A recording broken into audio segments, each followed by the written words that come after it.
Okay, so here's a question that, I see a lot of people asking. Let's talk about this for a little bit. It's the concern that ETH 2.0 launches before PulseChain launches. Highly unlikely in my opinion. You got to understand like how long and how basically the ETH 2.0 launches in multiple phases that are stretched out and have been getting delayed for years now.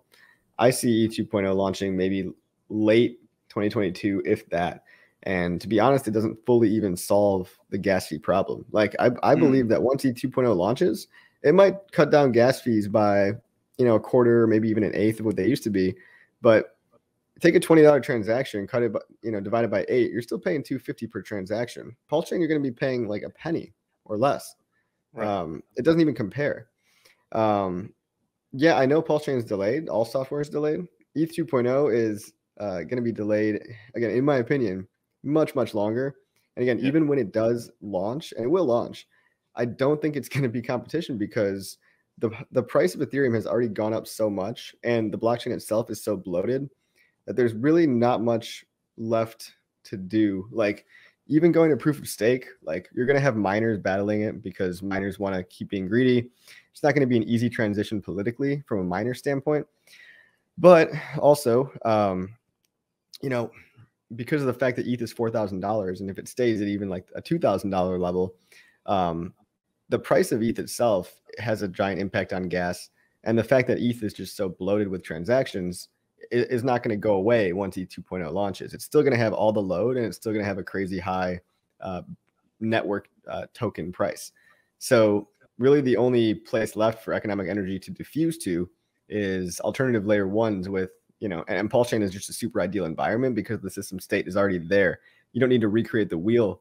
You can just absorb a lot of the spillover energy that wants to spill over to PulseChain.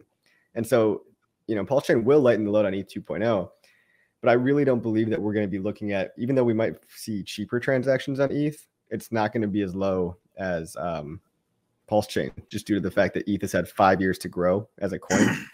And maybe PulseChain gets bloated in 5-10 years, but hopefully by that time, we have specialized blockchains for different applications and people realize this is actually the way to go. Like if you have a dApp that people actually use, like a DeFi dApp, maybe Hex becomes the primary dApp on PulseChain. And maybe if there's some other cool dApps that are really causing, network bloating issues, maybe then they can learn from PulseChain and make their own layer one to go support it. But I see a multi-chain future, and I see like PulseChain leading the way on that.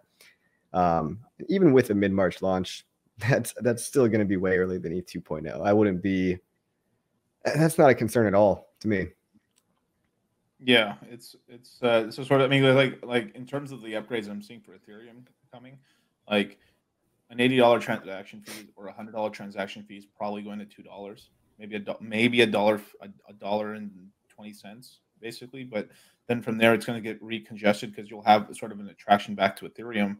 And I actually do see a light rugging on a lot of L1s, like Solana, Solana, Matic, what's the other ones? Like, I don't know, Phantom and stuff. A lot of money's going to migrate back to ETH for a bit.